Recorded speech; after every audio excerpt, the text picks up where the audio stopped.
guys, what's up? It's Layla, and I hope you guys are healing in whatever way that you need. As you can tell by the title, this video is going to cover the topic of Black representation in the media, most specifically in literature. So I think that it is important to accurately represent Black stories in literature by having Black protagonists that are not just fighting for the struggle of being Black, but are simply just lovable characters who are living normal lives like everybody else, and they just happen to be Black. It is so important for young girls and boys, whether they are Black or a part of the POC community or not even part of the POC community, to see themselves represented as more than just their struggle, but instead of who they are as actual people, because they are more than just their struggle. It's also important for these novels to be written by authors who have experienced the same experiences that they were writing about, because they better understand and can connect with the reader. So there are tons and tons of books that actually really do a great job of doing this. However, I only have a list of 12 right now, 9 of which I have already read. 3 of them I haven't gotten to reading yet, but I'll make it there eventually. So much to read list. My list is so long, it's not even funny, but that's besides the point. So yeah, let's just get right into it and prepare to be immersed in some literature recommendations. Okay, so how this video is going to go, I'm going to go through my list of books alphabetically by author and then title. Psych, I lied. I'm starting with Evie. Okay, but for real though, I'm starting with Black Enough, Stories of Being Young and Black in America, and it's edited by Zoboi. I'm assuming I pronounced that correctly, but I also could have butchered it, I don't know. So this is composed of multiple Black stories by various authors, and they cover different experiences from being a Black nerd and the struggles of just being a Black nerd, which I can tell you is difficult. It's not very easy out here. There's also a story about a girl who goes to a school that is mainly full of white peers, and she has to battle between feeling like she's not Black enough at her white school and also going back to some of her family members who think she is too white because she goes to a school that lacks Black people. And there's also a story that represents the struggle of dating outside of your own race and having to deal with parents or grandparents who do not accept the character because of the color of their skin. And there's also a story that is about just a group of friends who are walking back home from the pool during the summer. That's literally all it's about. Like, it's a few pages long, and it's just about a few friends who are having a good time during the summer. So I'm only halfway through reading this. You can see I'm like, well, I'm a little over halfway through, but you can see my little bookmark. Right now I'm on Wild Horses, Wild Hearts, and I'm not sure what that one's about yet, but we're gonna have some fun with that. So yeah, I'm looking forward to finishing that one. Okay, now I'm going to go in alphabetical order by author, and the first one is On the Come Up by Angie Thomas. And this one is about a 16-year-old girl named Bree who has a passion for rapping, and she takes after her father, who was apparently a hip-hop legend, and he died.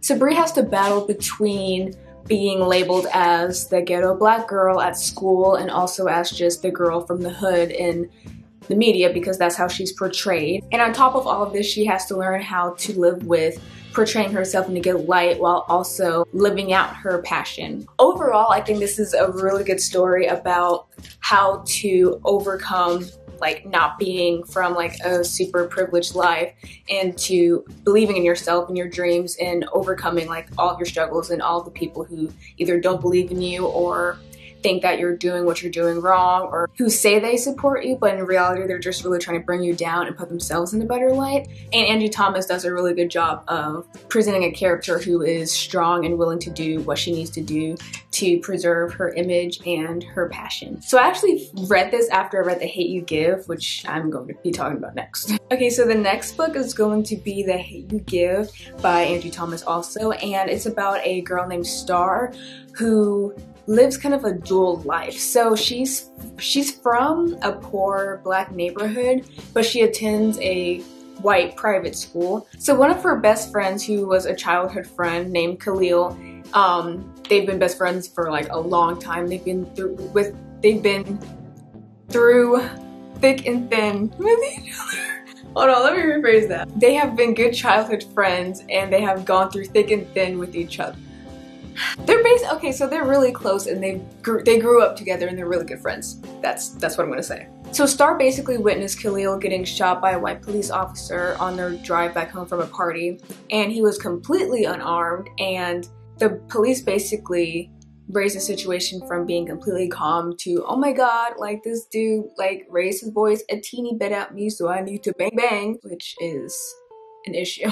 So this shook Star's like entire world, and she came to school and there were a lot of peers who were thinking that Khalil deserved it because they thought he was like a drug dealer, or that he was asking for it because they say he was harmed and he had a gun, when in reality it was just a hairbrush. And there was also not a lot of urgency by investigators to look into the case, which led to a lot of protests at the school, and well, I think it was like maybe one protest at the school, and then there were a couple of protests and maybe like a riot outside of school, like maybe in Star's neighborhood, if I can remember correctly. So this book is a really good example of, I'm just gonna hold it up again so you can guys see the cover. So this book is a really good example of how flawed the police system is, and that there are real biases that are based off of racial prejudices when it comes to the way that the police chooses to treat certain individuals when they pull them over. So other books by Renée, or not Renée Watson, hold on, let me back up. Other books by Angie Thomas are Concrete Rose and Find Your Voice. Okay, so I'm really super excited to talk about this book. The next one is Early Departures by Justin A. Reynolds, and this actually came out recently, not in 2020. It came out in 2020. I think September or November or October. No, it was definitely like September or November. It was the end of 2020, let's just say that. So I actually just finished this book right before I started reading Black Stories, which is the first book that I mentioned. And I absolutely loved it. Did I say that I loved it? Did I mention that? I don't think I did. I'm gonna say it one more time. I absolutely loved it. Okay, so basically this book is about two teenage boys, one named Jamal and one named Quincy. He goes by Q, or his friends call him Q, and they were best friends. They've been best friends since they were younger. They've been best friends through middle school and like high school, until Jamal's parents got into a car accident and Jamal blamed Quincy, and because he blamed him, he started to say like nasty things to him and ignore him and give him the silent treatment and basically just treat him terribly. And Quincy, Q can only say, he can only apologize so much, so they kind of just ended up not talking anymore, and they weren't really friends. So then they were at some high school party, like at the beach with the bonfire and everything, the whole shebang at night, whatever, and they got into a fight and words were said and they stormed off in different directions. Jamal was about to leave and Q went back towards the water. So then like they heard a scream and they're like, ah! And then Jamal was like, who's that? And I think he thought he heard Q. So he went back to the ocean to like see what was up, because like, you know, you hear screaming at the beach, that's never a good sign. He went back to the beach and he saw that like Q was like flailing in the water, like he saw him in the water. So he jumped in and he went to grab him because he was starting to kind of sink, you know, he was drowning a bit. He was drowning. So he ended up saving him, and an ambulance was called and he went to the hospital, but he didn't make it. Yeah. So after the news of Q dying, Jamal and Q's mother, who is a nurse at the hospital, they were presented with the opportunity to temporarily, they like to say, reanimate Q. So that means they like bring him back, they would bring him back to life for a short amount of time, so like a few weeks.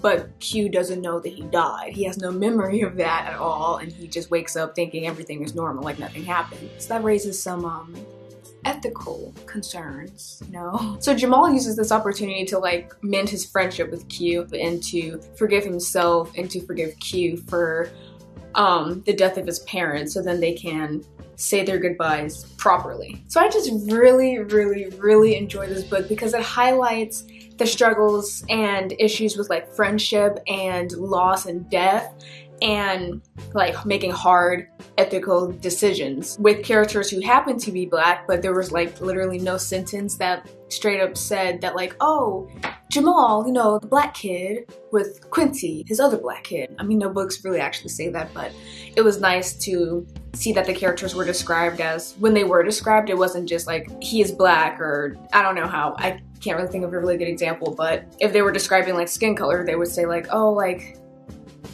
he would say maybe dark or maybe brown, or like the texture of their hair, like wavy or something, like when talking like about the girls or whatever. But there's no like part in the book where they mention they are a black character. You know that they're a black character, but the story isn't about the fact that they're black. It's the fact that they are living normal teenage lives and they have to deal with normal teenage things like parties and dangers of parties and like drowning and death and just making hard choices in life in general. It was just really refreshing. I also really loved that there was a topic of biological, like ethical concerns, because Jamal and Quincy's mom had to go between decisions of whether or not they should even reanimate Q, even if they did, whether or not they should even tell him, because he doesn't know. So like, would it make sense to let Q know that he only has a few weeks to live, or just let him live life and not have to be stressed out about it? It was just such a good book, and I really recommend it. You guys should read it. Okay, so as you can tell, I really enjoy Justin A. Reynolds novels, and this is the first one that I've read from him. I think it's his first novel, actually. Early Departures was his second one, but it's called Opposite of Always, and I read this during spring break in 8th grade, so that was some years ago. So this book focuses on a character. He is also a teenager named Jack King, and he is known as the King of Almost because his luck isn't very good. He will get really close to his goals, but then he doesn't achieve them. So he is the king of almost. So he ends up meeting this girl named Kate at a party, and they hit it off pretty well, and by the end of the night they basically fall in love with each other. However, right when he realizes that, you know what, this girl is the one for me. She is amazing, she's great, she's funny, we can share cereal, we can talk about literally everything. As soon as he realizes how great she is, she dies. So Jack didn't know it at the time, but Kate had a disease called sickle cell anemia. So that's basically when your cells are deformed. So instead of being that perfect little round shape, they are the shape of like a crescent, which would mean that the blood cells are not easily able to travel through the vessels and like arteries and veins. So it could cause blood clots because they're just like so deformed, and it's just like, and they get stuck. And this disease is common in African Americans, which sucks, but you know, that's life. Some things we have to go through. So when Jack thinks that everything is basically over and Kate is just straight up gone, time gets like rewinded to before she died, and I think even before he met her and went to the party. So there's a bit of time travel in this one. So Jack receives basically multiple chances to make different decisions to try to make sure that the pattern of events doesn't lead to Kate's death and instead leads to some sort of path where she does not die. So reading both of his novels, I think that Reynolds does a really good job. Let me hold it up again. Hold it up side by side. Early Departures and Opposite of Always, they were just really good books. Yeah. So I think that Reynolds does a really good job of representing black characters as more than just their skin color. So this particular story is about love and loss and death and time travel and disease and just the struggle of being a teenager with some bad luck, and not just a black teen. Bad luck. So the next book that's on my list is Everything Everything, and it's by Nicola Yoon. So it's about this girl named Maddie, and she has this condition that refrains her from being able to go outdoors like at all. So she can't go to school, she can't hang out with friends, and she can't even go outside to go on a nice stroll if the weather is nice because she would die, you know? So she's basically getting a taste of March 2020, except she's the only one who has to be quarantined. So you know how lonely that is for her. It's not very good. It's already hard enough being quarantined when everybody is quarantined, but you being the only one, and you have to watch everybody outside just being teenagers and like living their life, that's hard. That's difficult. So she meets her new neighbor, and his name is Ollie, and he lives next door, and they basically like talk more and more through the window. I think they use like paper or something to like talk through their windows to each other. So they talk more and more until Maddie and Ollie realize they want to be connected more than just through a screen. So you know that's going to cause problems. So yeah, this book is also kind of about like love and kind of loneliness and a little bit about self-discovery also. Alrighty, so the 7th book on my list is The Sun Is Also a Star, also by Nicola Yoon. And I love this book so much. It was so good. The movie was also really good. I read this during the summer of 2019. So this is about a Jamaican girl named Natasha, and she is very logical. She is not very idealistic at all. I wouldn't say pessimistic, but she's very realistic. And she doesn't really believe in love, or at least the whole like fate version of it, if that makes sense. So she moves from Jamaica to New York, and she finds out that basically the government's saying that she needs to move back to Jamaica because they are not registered Americans. So that's kind of hard because she has built a life there. She's been there for several years and she already has friends. She has her school and she loves New York, but all of a sudden they're telling her to leave. Like, she's been there all this time and now she has to go back. Like, that's hard. So she ends up running into this guy in the street named Daniel. So Daniel is a Korean American and he is kind of the opposite of her. He's very idealistic, he's a dreamer. His parents also have very high expectations of him, so they want him to like excel in school, like get straight A's, and they want him to go to Yale to become a doctor. That's a really good future, but Daniel doesn't really think that's for him. He wants to be an artist. He wants to be a poet and express his feelings because he's very like romantic, and he believes in love and fate and just color and expression and just all of that. He's not very like, he's more like, you know, if you understand what I'm saying. So Daniel and Natasha like meet up, they end up talking, and he quickly finds out that she's very logical and doesn't believe in love, and she finds out that he is very, you know, idealistic and he does believe in love. So he is determined to spend the rest of the 24 hours that they have together to convince her to fall in love with him and to convince her that love is more than just like science and like fate, but it's an experience and fate is real and everything happens for a reason. And it ends up working. They fall in love, but then they have to deal with the whole situation of her having to go back to Jamaica. It's a love story too, but it's really good. It made me laugh in some places from what I remember, but I also recommend it. Nicola Yoon also has another book, let me look at my notes because I forgot, called Instructions for Dancing.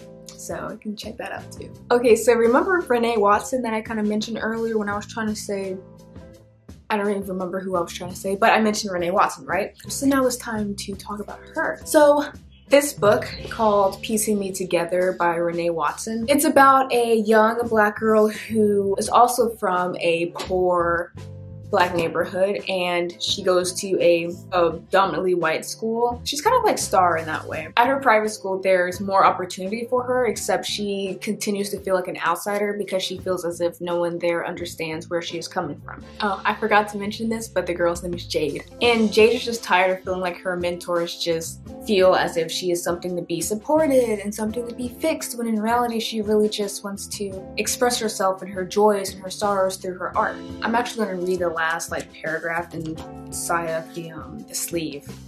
I think it's called the sleeve. So Renée Watson says that in this story about a girl striving for success in a world that feels too often like it wants to break her, Renée Watson once again delivers a thoughtful and relevant novel that explores issues of race, privilege, and relationships.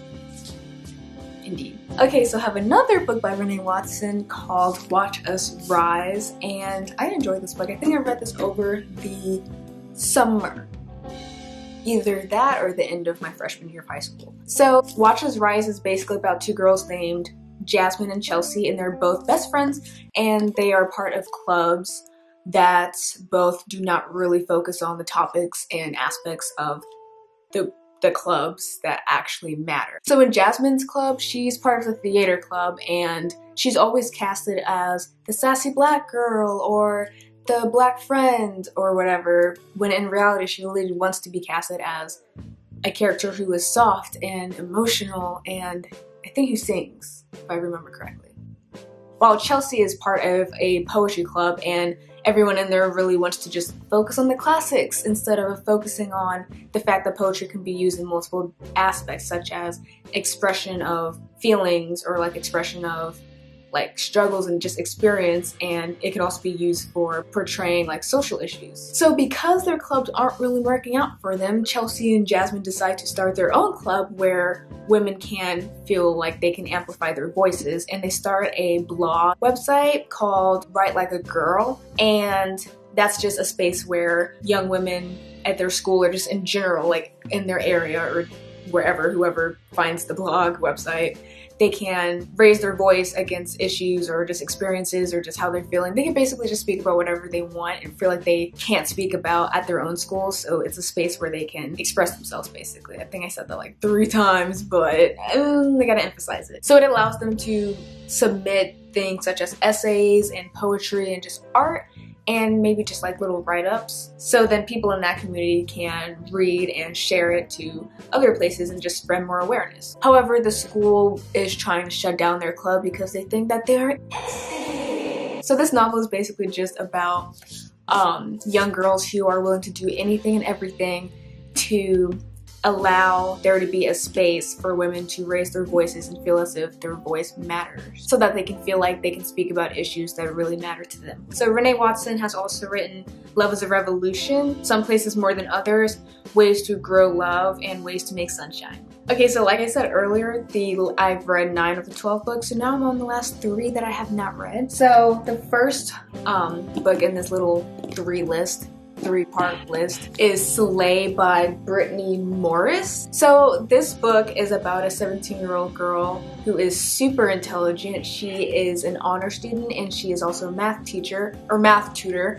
and in her free time she likes to join online and game with other Black gamers, and she likes to do this on an online game called Slay. So after a teen was said to be murdered in Kansas City over issues that dealt with Slay, the game ended up being labeled as racist, exclusionist, and a violent hub for criminals. So since Kiri is a part of this, she has the potential of getting sued for anti-white discrimination. So I'm going to read the last paragraph because I feel like it explains the book pretty well. So the last paragraph says, driven to save the only world in which she can be herself, Kira must preserve her secret identity and harness what it means to be unapologetically Black in a world intimidated by Blackness. But can she protect her game without losing herself in the process?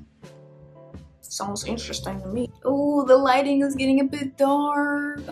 Okay, so other books by Brittney Morris are The Cost of Knowing and Together Apart. So the next book is called Full Disclosure by Camryn Garret. Okay, so this is about a girl named Simone Garcia Hampton, and she has moved to a new school, and she is also tested positive for HIV, and she does not really want anybody to find that out. So she starts dating a guy named Miles, and she grows to love him, and as the possibility of sex becomes more and more apparent, she struggles with the decision of whether or not she should tell him, because on one hand she should probably tell him for the sake of his own health, you know, it shouldn't be a thought in my opinion, but on one hand that's that decision. On the other hand, she also doesn't want to risk the potential of scaring him away and losing her first love. So in this book she basically has to choose between love and truth, and I feel like that's going to be really interesting to read about. So other books by Camryn Garret is Off the Record. Okay, so I'm on to my last book recommendation, and it's called With the Fire on High by Elizabeth Acevedo. I think I said it correctly.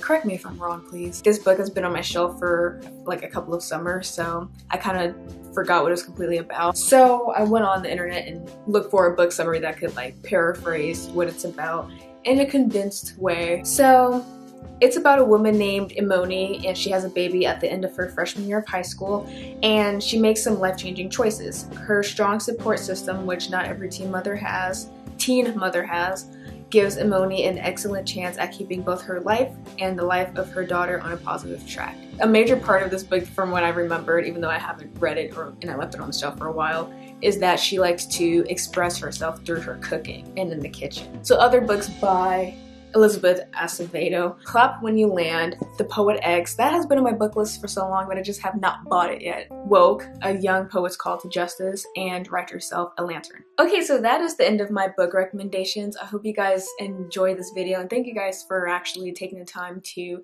immerse yourself in expanding your perspective on representation of Black culture in literature, because it is an important topic and it needs to be talked about more, because it's getting better. There's more and more Black authors writing Black stories, but I feel like there's a lot of room to be made and a lot of progress that needs to be done. The same concept applies to other POCs as well. So I will probably make another video about book recommendations for Asian representation in literature, because I have a few of those. Not a few, I've got several. I'll also leave Amazon links in the description for the books that I mentioned in the video in case you guys are interested in checking them out, which I recommend that you should. Also, I just want to say, please do not wait until next Black History Month to read these books. We are honestly Black for the entire year and not just for 1 month, and our value in our stories does not deteriorate after Black History Month. So yeah, I'm basically done with all of my recommendations for right now. So I hope you guys enjoyed this video, and I hope you enjoy the rest of your day, your night, your evening, your morning, your afternoon, and your lives. Bye!